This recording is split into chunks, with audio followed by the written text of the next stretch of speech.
All right, I'm going to call to order the February 28th, 2018 Finance Committee meeting, and I'm going to call the roll. Mr. Jones? Here. Mr. Hellinger? Here. Vice Mayor Schaefer? Here. All right, we are going to go and start first item of election of chair and vice chair. Do I have a motion for chair? I motion to elect Mr. Hellinger chairman. Second. Okay.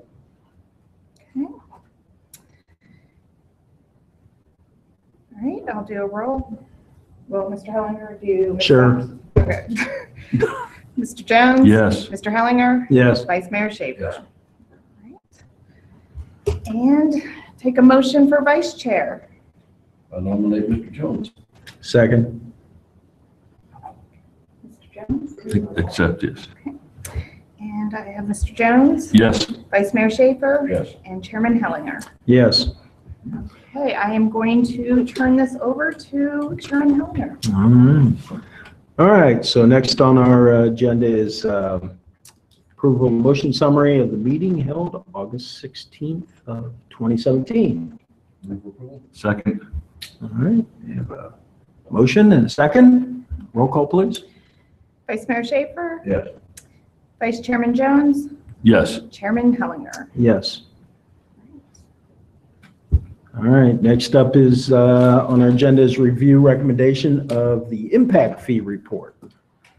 Yeah, this is really I think you'll recall we had the discussion at the retreat, with the consultant, and it was higher level, basically just going over the general public policy of the impact fees, when we put them in place, what they're used for.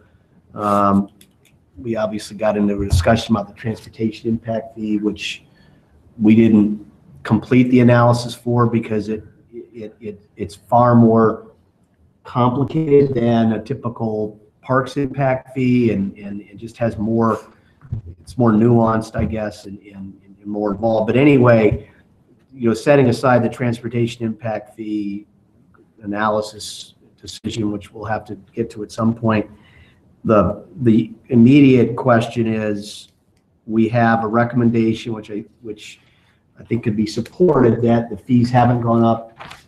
I think it's almost been 10 years. There might need to be some additional analysis that we do internally to be prepared for public hearings and things like that. But I think the upshot is that they should go up. The question is, what's the best way to? I think they should. You don't have to, but there's an argument that we're getting less than we should be getting for the various categories. Is when's the best time to do it? When would you like to start the public involvement process? Obviously, the BIA has an interest in this. We've shared with them the reports. There's obviously a public hearing would be required. It would be probably several months a few months to go through that process. It might be that they just get recommended to incorporate as part of our next year budget, or the last quarter of this year. But there's a lot of development going on right now that you look at the several thousand units in the pipeline, and I think we have a responsibility to ensure that when somebody says, listen, you probably should be taking in more in the impact fee. Do we have an estimate on that? So if you take a look, Chris, at the what was included in the packet and that we had provided previously, and Dean can run through this. This just is the required annual report that we provide to City Council. It's essentially put together by Dean, but it's just it's a summary of what came in, what it was used for. I guess Oh, you mean in terms of what the delta would be? Yeah, with changes. I don't What have. the future estimate is with. I don't have that number. We can get that. Even if we. I penciled that out to be because it's from 2006 to now, so it's 12 years, and taking the dollar value, in 2006, it came out to $1.25.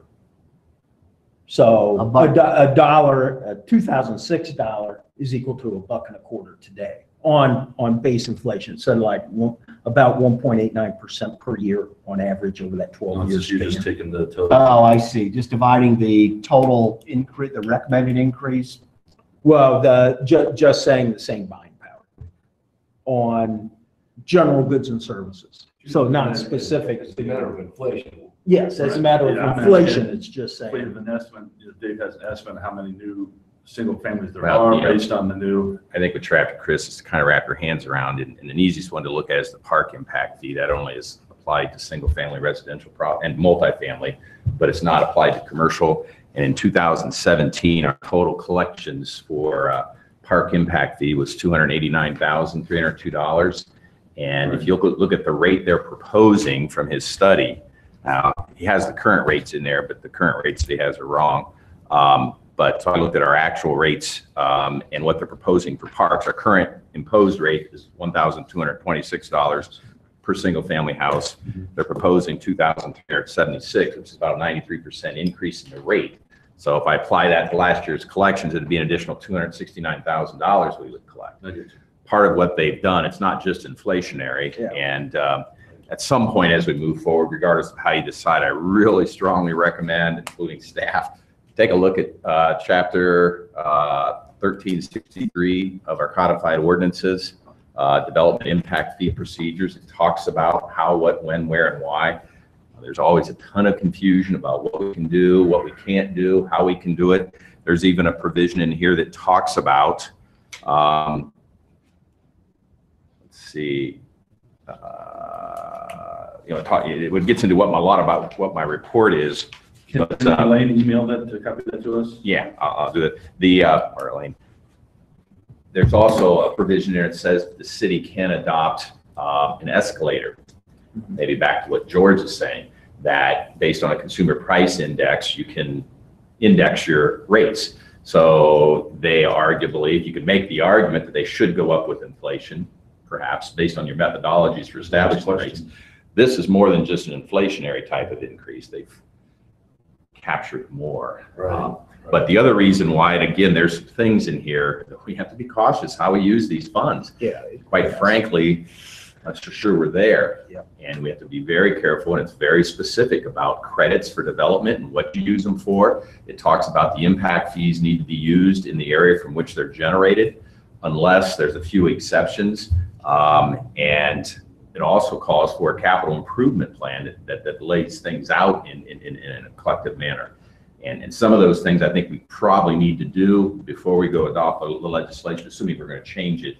But if you take a look at it, it's not too difficult of a read. Yeah. It kind of gives you a little bit better background.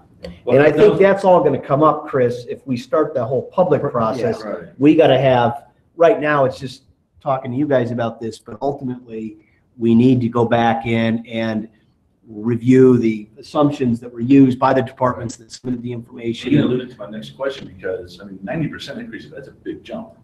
There can't be a way we can, whether it's tracked with inflation, it's incremental, and not 12 years later. Well, you could do a tiered thing. This year's 25%, and But I next think year's. if you listen to their analysis, if I understand properly, what they did was they looked at actual costs, and then they drafted what they feel were appropriate impact fees based on our. And with the But few, it's not quite that clean, but I mean, it seems somewhat straightforward because he's skilled at presenting it in that way, and how they determine these fees, if they're ever challenged. Again, they're looking more at future costs, and that's a big difference. If you look at what your cost, the investment you have, and you allocate that out, it becomes somewhat of a static number. But that's where you can get a little bit when you're looking at future costs that you're going to incur, and establishing service levels.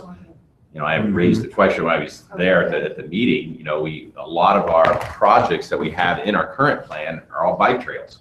And when those fees were established, we didn't hardly have any bike trails. So our level of service was probably a mile of bike trails for every 30,000 people. Well, we've built some of those using exclusive impact fees. That level of, one of the things you can't really increase your level of service to add a service that you didn't have. That then becomes a tax. So But, again, it becomes one of those issues when, who might, I don't know, maybe a developer, maybe the DIA. But, we've done what we need to do as far as getting the consultant to come in and do the assessment. We have similar situations with capacity fees and a number of other fees that we put in place because you can't just randomly set an amount. So it probably has a pretty good chance of at least, but it's not just the establishment of the fee. That's why we constantly need to remind our department and even council how we use those fees is what's really talked quite a bit about in that. And that's what we've got to kind of go back over and review with staff. I just, it's going to take some time, I think. Yeah.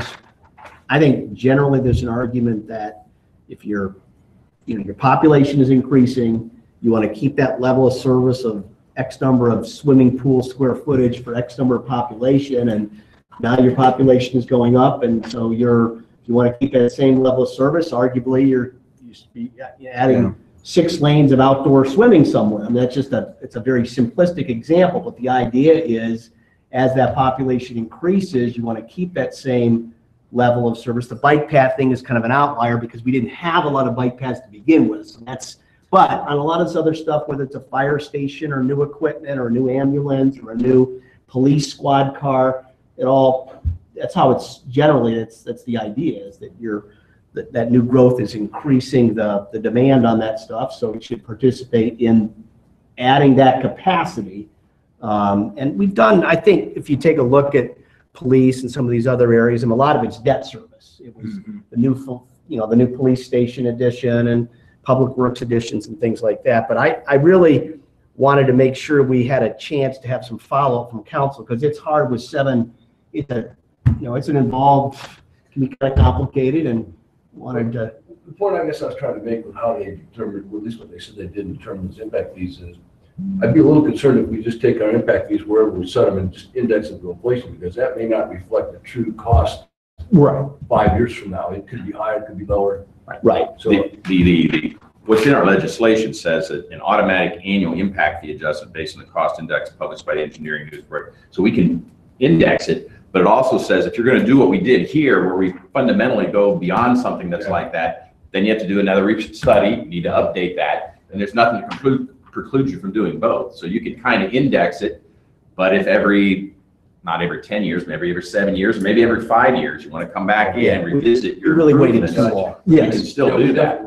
And I think part of that was 08 was probably the time, or 09 to think about it, but it was a downturn. Yeah. Our impact fees, went like this, and it was that the best time to be raising them? But now you've got with these projected growth numbers, there are some serious, implications in terms of wanting to keep that level of service in these various areas. Yeah, and beyond that, from a budgeting standpoint, an operational standpoint, even though maybe we want to increase those fixed assets, well, there's then there becomes the operating costs on the back end that we may or may not be able to continue to support. Yeah, so it just seems like there's a whole bunch of levels of quicksand here. There are, and that's why that's why you just can jump into it. It takes time to look at this stuff, but I guess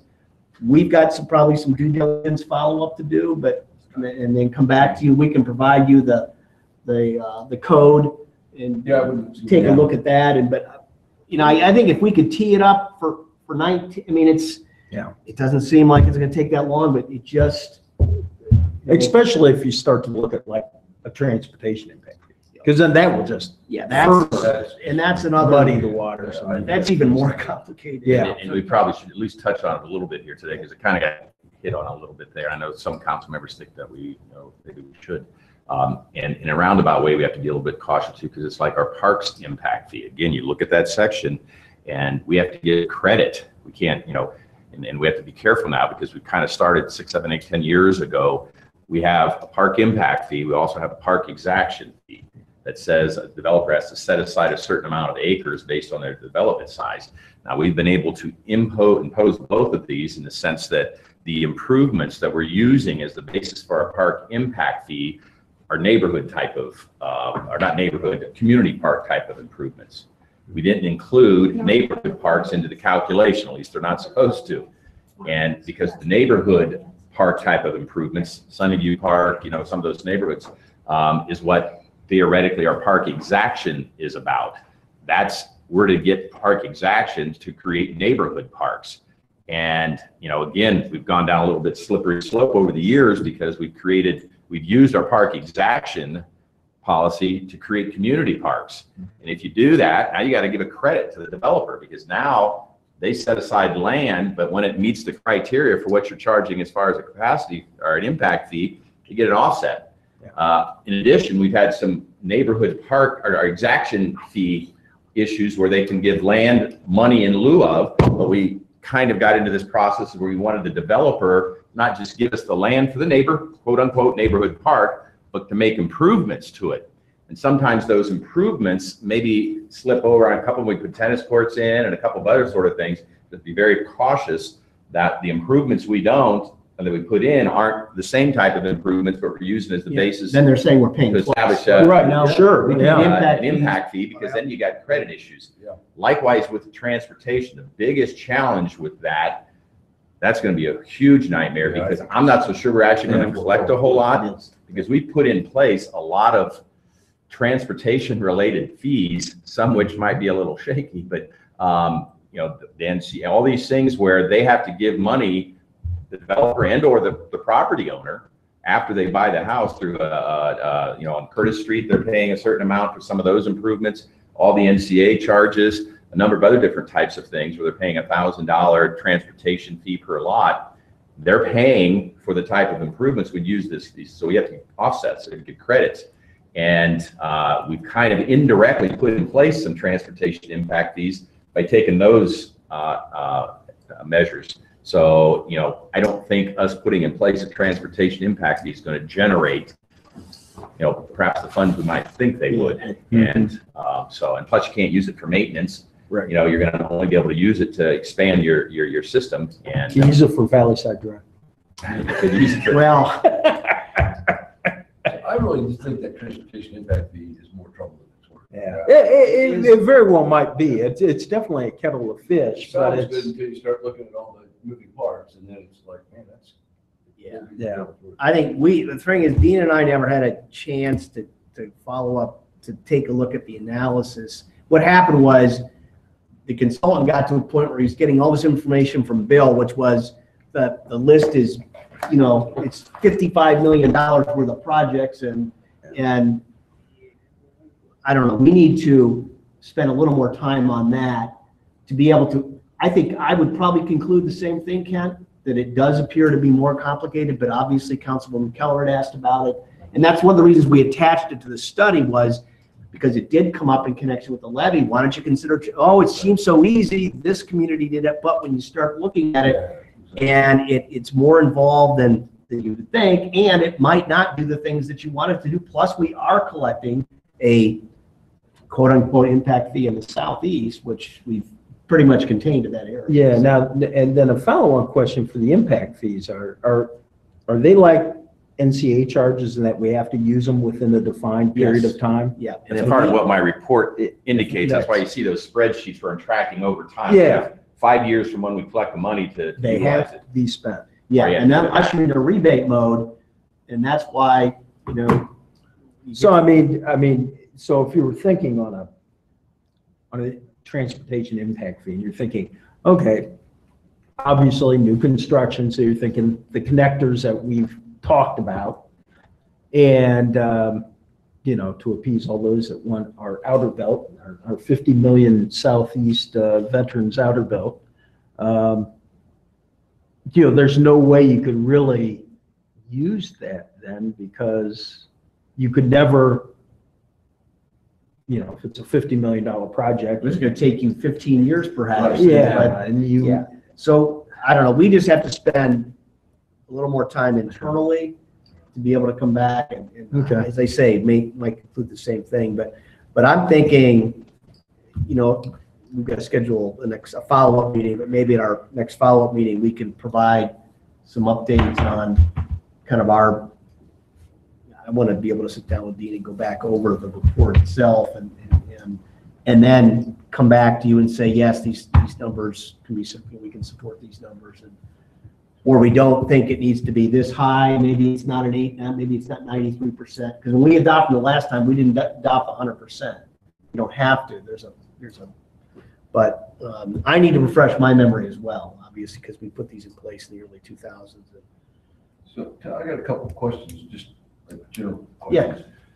One, because a lot of these are pretty big jumps, is there anything that prevents us from phasing these in? No, you could do that. That's the other option, I think, is you could say that we're gonna, it's gonna happen over 3 years or something where it's gonna be X percent here, then this, then this. But yeah, I believe you What we can. did, we set up the existing ones in 2006, you changed that, where the ordinance actually has the determined calculated amount that you could, maximum.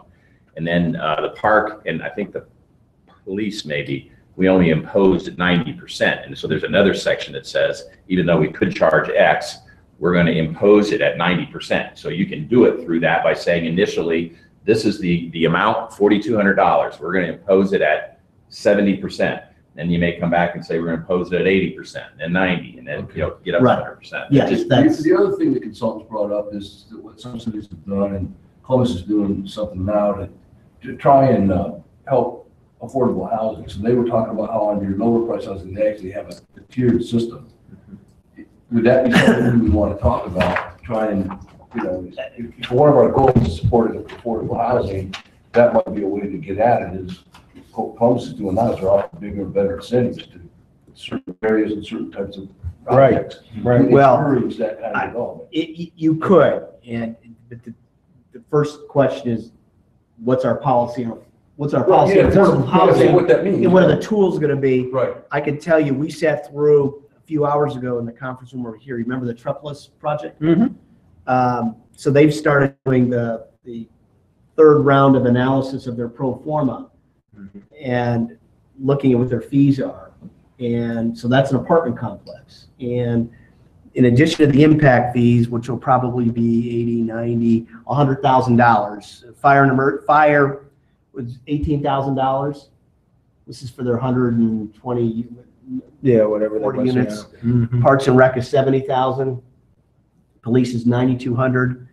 Municipal impact fee is 21,000. Water capacity fees. Yeah, that's 378,000, just water. Yeah. Sewer capacity, 360. Mhm. Between those two, it's your $700,000. That's, and some of that is based upon our capacity fees for a single family home. We have an equivalent. So if you buy a single family home, it's 3 bedrooms, then we charge you some percentage of that for an apartment complex. And obviously when you come in for 140 unit apartment complex, that's as opposed to I'm coming in for 10 homes now and 10 homes then. Yeah, And the thing I want to talk about in our retreat is if we want to have that kind of housing, we ought to think about that. Yeah. If we want to have, Those multifamily houses, I mean, it's a huge chunk of change. It is, and We what's- calculate that. right, but some would say the unintended impact of us increasing our capacity fees a long time ago was it did slow the apartment. We wouldn't, that wasn't the intention. There are a lot of communities that are going to try to price out affordable housing because they don't want it. That wasn't our case. It was just, that was the You have to calculation. be a little bit cautious, so you can, and I'm guessing what Columbus would do, because I've heard this brought up many, many, many times over the years with capacity fees or impact fees. You can offer, whether it be for low-income housing, whether it be for economic development, but you can't just waive the fee. You got to make it up in your general fund. Right. And so you're going to have to step up and do that, because we went round and round with this issue a couple of years ago about an adaptive capacity fee for economic development. Well, one of the reasons why you can impose this fee and not have to go to the voters is because it's based on an analysis, not just what the rate should be, but that it's equitably charged to all. You can't discriminate in any way, shape, or form. And so you can offer credits, but you got to pay for that out of your general fund back into the either park or impact fee fund or the water sewer capacity. The other thing with our just like with the apartments, with those water and sewer capacity fees, again, they seem like a high amount, but keep in mind, it's the cost of the infrastructure we have. And absent that, because we got into that a little bit after we made these major multi-million-dollar improvements to adding capacity to our plant and some of these sewer lines, we can't be out there with, $50-60 million in debt for water and sewer. And then if you roll back your capacity fees, because people, for whatever reason, then you just need to understand you're going to have to raise your water and sewer rates. Or you're going to have to go back to your general fund. There ain't much money there to be had. And in a roundabout way, that may still impact them, but not as substantially, because you're going to have to pay that debt. And like I said, we've got $60-70 million in outstanding utility debt that we need to service. Yeah, so it's a lot of different pieces to this thing. And George put the best, there's a lot of quicksand in there. yeah, you can get caught up in it quickly. But anyway, I think the takeaway I would get is that we want to, there's an interest in, there's not an opposition to increasing. But if you are going to increase, obviously, we're going to have our facts straight, and it might not be adopting them all at once. I mean, maybe you go 50, 75 over 3 years. Yeah. Phase in. Yeah, depending on what that jump is, Okay. yeah. Okay, so we'll, I'll follow up with Dean, and maybe at our next meeting, be able to come back and show you how we might approach that. Okay. And then in the meantime, we'll get you the ordinance and policy. Yeah, that'll be helpful. That'll be helpful. Good. All right, so next up, we have the ERP software update. How do you turn the Oh, geez. I was kidding. It's not 45 minutes, 30 minutes. Thomas. Which one? This one? 30 minutes is the intro. The intro, the executive summary. If I just scroll down. Is it going to show? Oh, we got a little. Look at this. No PowerPoint, so it's not going to be that fancy. This is a Dilbert thing. I don't know if you can read it, if you can see it. The software upgrade will be written. Oh, yeah. First. We actually have this cartoon from time to time because That's pretty good. yeah, Before it failed. On budget. Just a couple. I got these actually. I was out at a training session that the GFOA government finance officers put on regarding ERP selection, implementation, and all that sort of stuff. There were a couple things that I wanted to share with you related. And ERPs are enterprise resource process, and in essence, we're looking at software, not just software to replace our payroll, HR, budgetary accounting, accounts payable, utility billing, but the enterprise nature side of it is what we're really looking at, because right now ours is, our departments use it. They have to go in and enter purchases, orders, and things like that. But by and large, they're not really accessing the data to any great extent. They can, but they just don't, because they don't use it. And getting that enterprise aspect of it, because it's not just a matter of processing payroll or paying the bills or whatever else. There's a plethora of data that we track and monitor, and there's ways we can utilize that to make informed decisions, even from a department level, operationally, to track certain things, to look at utilization of staff and how and what and when and where, costing out projects and costing out services and a number of other different types of things. But it becomes that enterprise side of things. Plus, you're also engaging people in a lot different way. Right now, they fill out a time card, they submit that. That's not that difficult, straightforward. But if you're going to get into a more higher level time and attendance and then whatever, computerized, now these employees have to engage. So it becomes a bit more of a challenge trying to keep them aware of how and what and when and why. But anyways, the training talked about how to go about the process, and just a couple things that came out. It's too good to be true, probably is. The software will work out of the box. ERP is not the answer for everything. Faster is not always better. You get what you pay for. And they kind of brought that to light in a number of different ways. The facts of ERP implementation. ERP projects are difficult. ERP projects are not impossible. Don't believe everything you hear. Many organizations fail with ERP even before the project starts. ERP vendors do not share your goals, and way too much emphasis. Not share your goals. Way too much emphasis is put on software. So I just want to kind of update you with what we're doing. I mentioned I was out at a training session. Last year we were kicking this, considering this, and had some transitions in the department, but I had actually reached out to the consultant, although I'm not a big user of consultant, to assist us with this whole process. It's more than just putting an RFP out there. I mean, all the prep before that. Then once you even select a vendor, we got tons of data we potentially have to convert.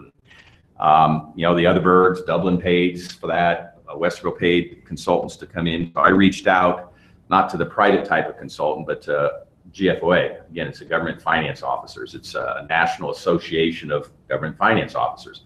So they're a nonprofit. They're not in there. They offer advisory services. And they sent us back a proposal when we talked about what we wanted, and the cost just to have them come in was $166,000 to assist us with the process, which I don't think is, in their world, exorbitant, but we had very limited funds. And I was hoping to leverage most of that for an actual product. So in lieu of that, we're undertaking a process where we're going to use the GFOA's model for how to move forward, but we're going to try to do it more ourselves. Again, the training session I attended was a really good one, and it dealt with ERP selection. And I got enough insights related to that to realize that I need to really extend out beyond, it can't just be about me putting an RFP out there and going through this. And I knew that to a certain extent, but was looking for a way to engage others in our operation, including key personnel, Jessica in the HR department, our payroll, our people downstairs that are going to be implementing this and using this. And the GFOA offers another training period, March 20th and 28th. And we're going to do this often, but we're going to have 5 of us go down to that. And I think it'll be a very, very good exercise to help them understand what this is all about. And the biggest, and it was reiterated many, many times in this training, you have to prepare before. You're just going to go out and look at software and say, well, here's what we currently do. What are you going to charge us? You might as well keep what you have. And the biggest element of that is really sitting down and assessing your business processes. What is it that you do, and quantifying that, and then stepping back and looking at it and determining where there are some challenges or some issues. And be prepared, because what we're looking at is not off. What we have right now is a stable software system. We've had it for 25, 30 years. It does what it needs to do, but it's not very robust. It's not designed for a lot of the things now that we really need to move towards. It's not really good at being an enterprise-wide system. Plus, there's not hardly any flexibility to customize to any great extent. They might be considered a tier 3 software provider. Tier 1 are the Oracles or the big companies. They'll come in and start from scratch and you customize it all.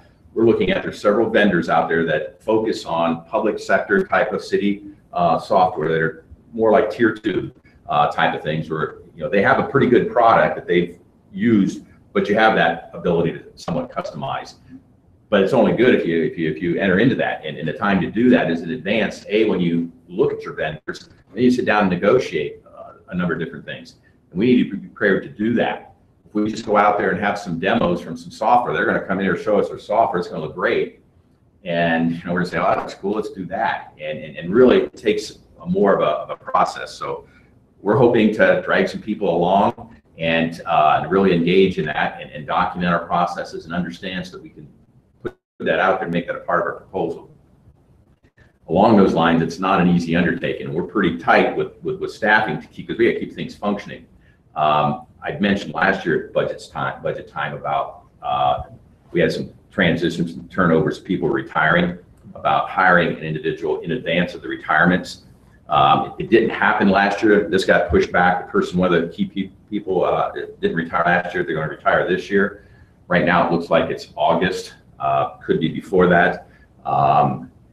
But anyways, we had money appropriated too, so we went ahead and we backfilled that position.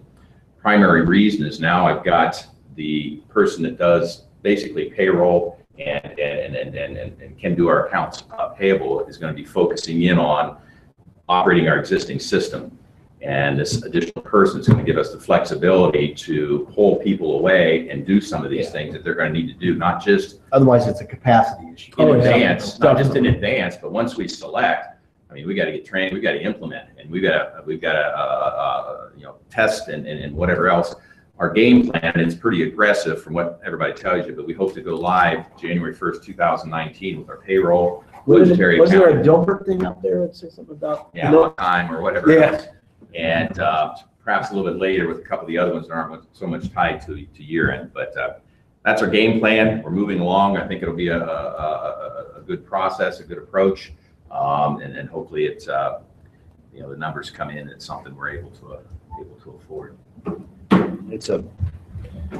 But ultimately, you're able to provide internally a higher level of service, which hopefully your departments will now take advantage of.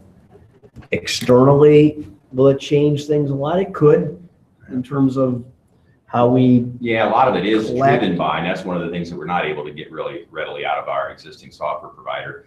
World's changing. We need to be able to react to people in a different way, remotely. People aren't coming into the office like they used to. Using giving these. cash. Yeah. Everything's electronic transactions. We got to be able to give people access to information they want to know, and you can't just send letters. And those are really some of those bells and whistles I think that we've been looking at for quite some time. We always kind of run into this challenge with our software vendor to get the things. And right now we've got the capability with the AMI system that citizens can see their consumption, but what they can't see online is how that equates into their bill and their read history and their actual bills and the data for what they paid and when they paid and all that sort of stuff.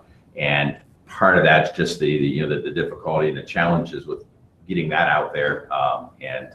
So I think it'll be as much external as it is internal. Perhaps some of the advantages we have. So I think what we plan to do is just keep you guys advised and sounding board perhaps in terms of maybe some of your observations for what your constituents think about some of our external services and taxes. I mean, this is what we do. Like, everything he said is exactly correct. Yeah. I mean, if you don't. I mean, what's your Yeah, you start with a business process analysis. Otherwise, what he says is exactly true. People come in, they show you the demos, and you're all impressed with it.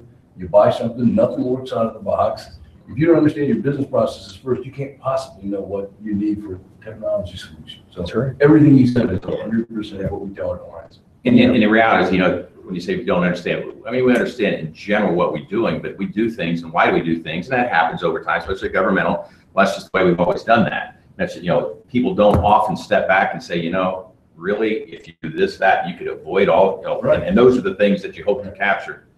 And your technology company is not going to do that for you. They're there to sell you some software. Right. They don't understand all this process. Yeah. That's how you get your systems requirements down so that you can get the right. The other thing I wanted to ask you is, would this play in then to what we're trying to do with our inspection fees, where we're tracking our actual Well, costs? we're starting that anyway, and I know, Dean but but it's just like- but That's That's arguably one- something different. It wouldn't really come into play here. Okay. It potentially could. I don't know. I have to see what most of these vendors are going to have. They're going to have a payroll, they're going to have accounts payable, they're going to have all those typical things. Yeah. But they also have a lot of other sub-modules that'll do any number of different things for you. Can keep track of our contracts citywide, can keep Yeah. track of a lot of different things. And so if you have that type of a database, but what you're talking about specifically, that really doesn't take something too terribly complicated. No. But where it can help is one of the challenges, and I think one of the reasons why engineering got away from keeping track of their time was just whatever the time it took. Yeah. Well, if we have a time and attendance sort of things, when those engineers are out there, or those inspectors are out, they come back in, they don't just put 8 hours that I worked today. Right. They need to say where they're working. Yeah. And if they do that while they're entering their time, well, you got access to it. And plus you got a record other than somebody coming back after the fact and Right. generating it.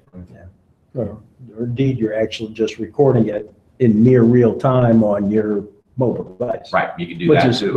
which is Right. how most of that stuff goes. Right. But A lot of them, yeah, they don't even, they do it on an app. yeah, to Ken's point there, yeah, not only knowing your business processes, but then also having a business analyst in place that can help you redesign your business processes with the good practices out there today in whatever. Performance audit. Yeah. Basically, you're looking at what you're doing. What you're Yep. not doing. Yep, exactly. And part of it's identifying and looking at those things and then implementing and sustaining. And that's the challenge I have when trying to engage the other people in the department at a different, all kind of levels, down to even the person that's, processes the payroll, trying to engage them to think about the big picture issue, not just tell me what I do. You do this, this, this, and this. And if I can engage them, get them, motivated a little bit about seeing the bigger picture issues here, maybe a little bit more feasible to even look at them making suggestions too for,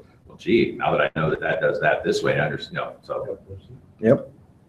So this becomes one of these legacy projects. Yep. The only thing I can say is good luck. Been down that road a couple times. Yeah. Yeah. Anyway, we'll keep you posted on that. All right, next is financing residential infrastructure. Yeah, so NCAs. I wanted to have just more of a general discussion about the tools that we have, I think, with reasonable success used for infrastructure, and you know, we've taken advantage of most of them out there, whether it's JED, whether it's tax increment financing, residential or non-residential, or whether it's the NCA. And the image I have up there now is the Southern New Community Authority that we put in place back in the early 2000s to help finance Glen Parkway. And Dean had alluded earlier to the transportation impact fee that we have down there. I say impact because it was a fee that we put in place, but there's no formal legislation. The developers agreed to pay it, and it essentially helps us offset the cost of Glen Parkway. But the purpose of this NCA, the Southern and the Northern, was a public good, a roadway. It wasn't a developer-sponsored NCA that you see in a lot of other communities where a developer goes in and requests of the community permission to put an NCA in place for enhancements to their existing development. We have not done that. And we've not done it because we've felt that it's generally the cost of development. If you put in a development and you have a clubhouse and a pool and some extra walking trails, you're going to build that into the cost of your project, and it's not going to be an additional fee. And so down in the southern part of the city, that NCA is directly for Glen Parkway. And once Glen Parkway debt gets paid off, that charge goes away. Unless the board were to vote that, you know, here's a new project, it's going to be extended. That's a more complicated piece. That's a lot different than the NCA that built Sawmill Parkway in through Powell. That financed the roadway, but it also financed a lot of amenities. It pays for maintenance. There's a bunch of stuff. That the developer put into that kettle of fish. Mm-hmm. Here it was simply the road infrastructure, and we argued at the time, we don't have the money for it, so we'll put this in place. So it's worked pretty well. Enter a newer project that's online right now that you've approved, that they're already building infrastructure for off of Pollock Road. This is the Terra Alta Stockdale Rogers property. And that project has been, they're at the stage now where the Terra Alta, I don't know if you've been out there, but if you get a chance, drive out Pollock Road and just drive into the project. It's a beautiful piece of property. It's in the city school district. There's move-ups. In theory, there's going to be some move-up housing, bigger housing lots, higher values within the city school district. Long and objective of the cities to provide that. The Rogers piece, which is in the middle, and the Stockdale piece are in the Olentangy School District. The developers have approached us about a developer-initiated NCA that would offset their costs, which they've incurred, whether they were extraordinary infrastructure costs, sewer costs. I've got a list in here, and I'll provide it to you later, but I was just higher level view right now. They've added all this stuff up. And in addition to some of these extraordinary infrastructure costs because of the topography and whatnot, they want to also put in a clubhouse. They want a pool. They want some extra walking paths. They want nicer signage, those kinds of things. So they've approached us about an NCA. They're estimating their number again is $6.5 billion. You know, a lot of this stuff is arguably there should be their cost. Arguably could be all of their costs. I wanted to just, you know, talk to you about it this afternoon and get your kind of general thoughts. There's two layers to this thing, or more than two probably. One is, once you put these in place as we've learned down in the South, it sets up another tier of residents who are paying not just your income tax and your fees for services and charges and things like that. They're now paying annually. They see this NCA and they're thinking, well, that's $1,500 a year. Well, what's that? Estimate? Well, it varies, Chris. It's 7.5 mils per thousand. So I did some calculations based on what they were reflecting, I think, with their property values, because they gave some numbers. And it basically will work out. I think if they do 7.5, if they want to do 8.5 mils, but at 8.5, I think I calculated 7.5, it's $1,190 per year per household. And we learn, and again, when they call us, that was the public good. It's Glen Parkway. It wasn't for enhancements to your, and so there are the developer's argument on that point as well. You know, but this NCA that we're asking to put in place here, because you would have to consent to it as a legislative body, would pay for some of these extraordinary costs, but it would also pay for some of these enhancements. And that's going to make it a better project. It's going to allow us to sell the lots because there is a differential in their mind about what they can sell a lot for in the Terra Alta Delaware City School District versus the Olentangy. It's about $15,000 a lot or so difference. So anyway, that's one layer, is that you've got, you've got these future taxpayers who, when you go out to start trying to levy, are saying, well, I'm already paying for that. Well, you've got that pool. Well, I don't really use that pool. I go over here or whatever. That doesn't really matter to me. So that's a concern. Second concern is just the cost, these additional costs, which most of our projects in the city, I just sent through this meeting here for the Trepless project, and they said, we've got, your engineering department is requesting this, and this, and your utility department wants this, and that's all adding up, and those are extraordinary costs. And obviously, they'd love to put an NCA in place around there. So some of the concern is the precedent piece of it. But in my last meeting with them, which was a couple weeks ago, because they're getting to the point, well, we need a kind of decision on this. What do you think? I'm thinking, well, it's not easy. And it's my concern is what I've expressed to you guys, but ultimately they might come to city council if I say it's going to be my recommendation that we're not put it in place. They might come before you and argue otherwise. The other concern about this is that within a stone's throw of Terra Alta, Pulte just built a new clubhouse and pool. I think you approved that. If you've been off Cheshire Road, gorgeous, in a nice big clubhouse, and there's a nice shelter area and playscape. That's all built into the cost of those units. Yeah. So when you buy that house, that's the cost. Sure. And obviously, had they known there was another, obviously they're already paying an NCA down there, but they would look at it and say, wait a minute, our NCA is to build this big public transportation facility, and we can understand you're going to let them put this in place for their enhancements. And so even if you took the argument and just said, we're not going to pay for any of the extraordinary costs, we're just going to let them finance their enhancements. It might be, maybe it's a 4 mil charge. They're still the same. There still can be a concern in terms of.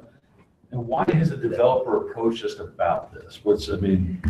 A lot of it, Chris, is lowering that cost of development. Now, when we did the NCAs for the South and the North, it was all predicated. It was early discussions. It wasn't after it was all built.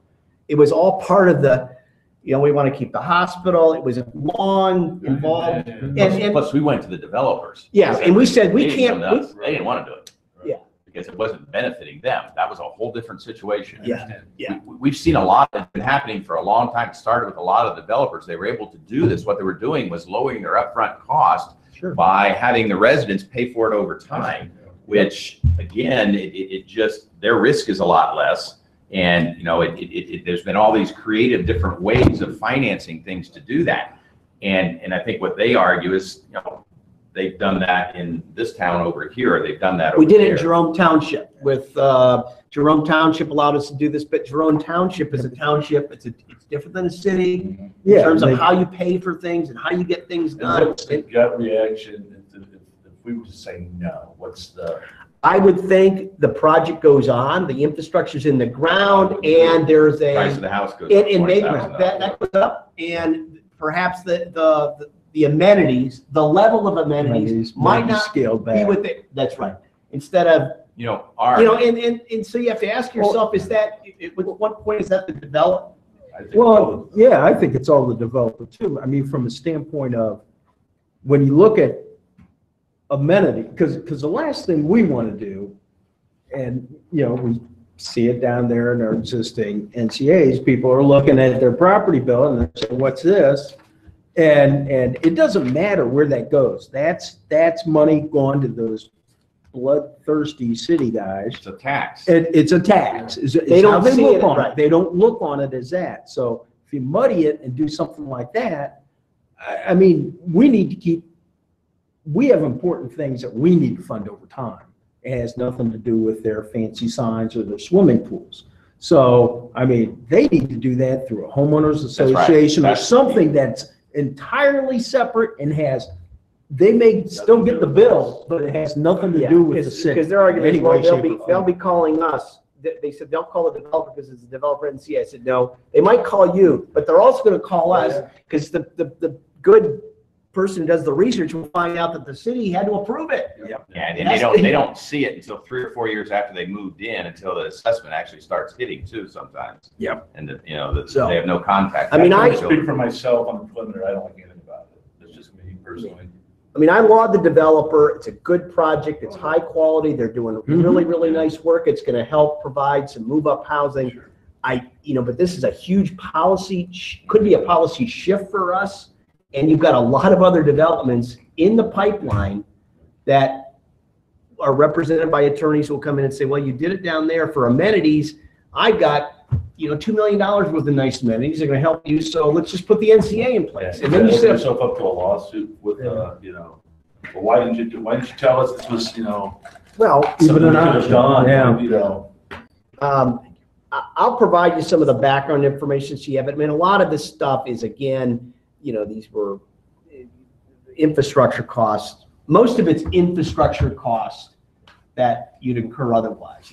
Less of it's about the amenities, but there's some of it. But this has been, this goes back to when George and I were planning commission, 2008. I mean, this is, The project, yeah. oh yeah, and we've always known that once that develops, it's gonna be really nice, the topography's good, it's just, the harder part is that it's already in the ground. Mhm. And it'd be a little different if it was, well, we want to get this thing going, but we can't get it going. And if you want to incentivize residential, and that's another policy question, are you willing to do this? But it's Terra Alta, the first piece, Terra Alta, the roads are in, the lights are up, and it's, they're ready to start marking it. But right down the street, you have a Ron Sabatino project with extraordinary infrastructure costs. And the precedent piece of it is concerning. But anyway, that was your thinking, Chris, is, It's on the surface, I don't like it, I'd say a project like that with all the infrastructure and what they're gonna do for amenities, let the market decide. If they, what they can get for the houses that's how they decide how much they're gonna do. Yeah. We shouldn't be levying a tax for that, and that's what that essentially. Right, and in effect, it gives them an unfair advantage, because they can sell their house for $30,000 less Right, than somebody over here that paid and rolled that cost into their house. right.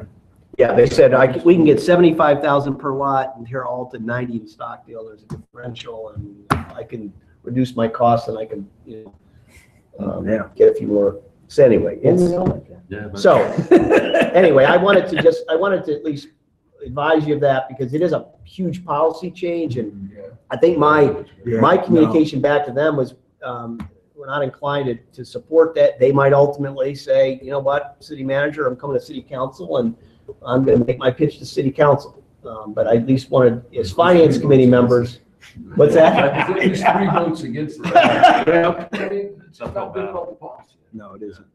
Yeah, right, and It would, and so, and they're, obviously for Glen Parkway, it has worked, and it was us going to them and saying, the only way we're gonna make this work, what's Yeah, that? it's apples and oranges. Yep.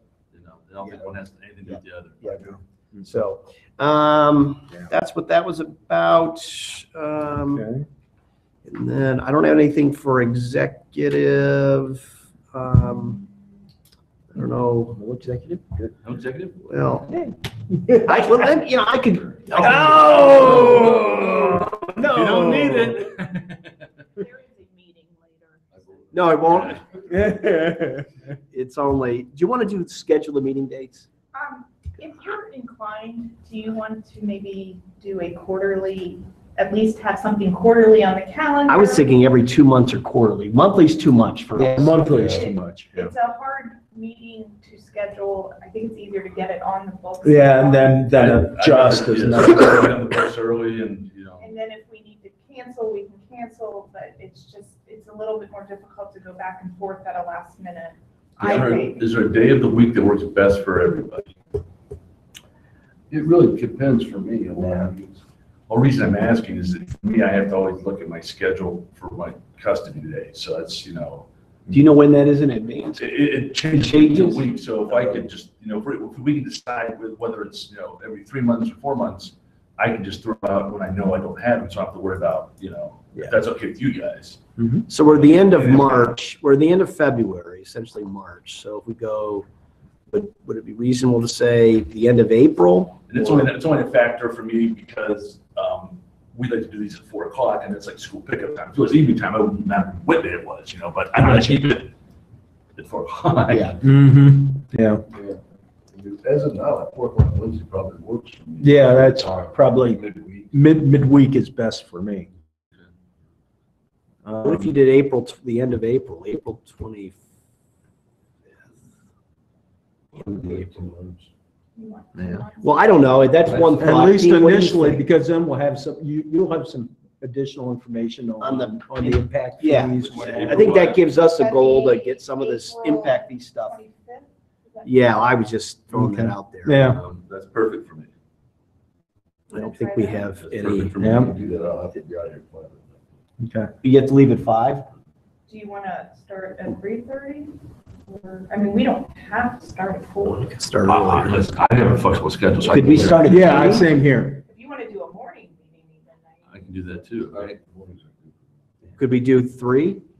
I can Yeah. do 3. do you want to try 3? 3 o'clock on the 25th? You want to send out invites for all these? No. Good. That way people Yes, we can do that. So then 2 months after that, And so then That'd we want to be- do June again then? for me, that'd be June 20th. June 27th would be the end of the month. Yeah, I get that day. And So I'm out of- You what? I have a grand that day. That's You're right. out of town when? As a novice, you gotta tell both of those. Both of those? I'm on business both those weeks. Then there's- You get this. Maybe I don't have to be, the next week's July 4th. the week after the 4th? 11th. That's the week, the 11th. We have a council meeting on the 9th, the 11th. I could do the 11th. You want to try the 11th? We'll Yeah, try you can do July 11th. Yeah, 11th. why don't we do that? Yeah. Yeah, we can always Yeah. change. I can, yeah, that's fine, do the 11th. So July 11th at 3 7, o'clock 11 again? at 3. That's fine. Sooner the better. Okay. And then that would go into September. Yeah, at some point, we'd want to involve, as we do, start the budget process and. 26 is great. For September? If we look at the end of the month. I'll be out of our ICMA conferences that month, but that next week is open. I think That's the end of, that's So I the could do the fair. I could do the 12th. Yeah, the fair week, and then in October is when we may have guests. that first Yeah. week From Germany. We're gonna just look at it, Wiener Schnitzel. You want to look just at it keep, at the July meeting too. See where everybody's at. yeah, you want to just keep these two for now? and- Yeah, and we can, It's- Yeah. It's better than what we've had. yeah. Works for me. Cool. I'm good with executive. We're all right. It's just what we talked about the other night. Oh, okay. There's really no follow-up yet on that.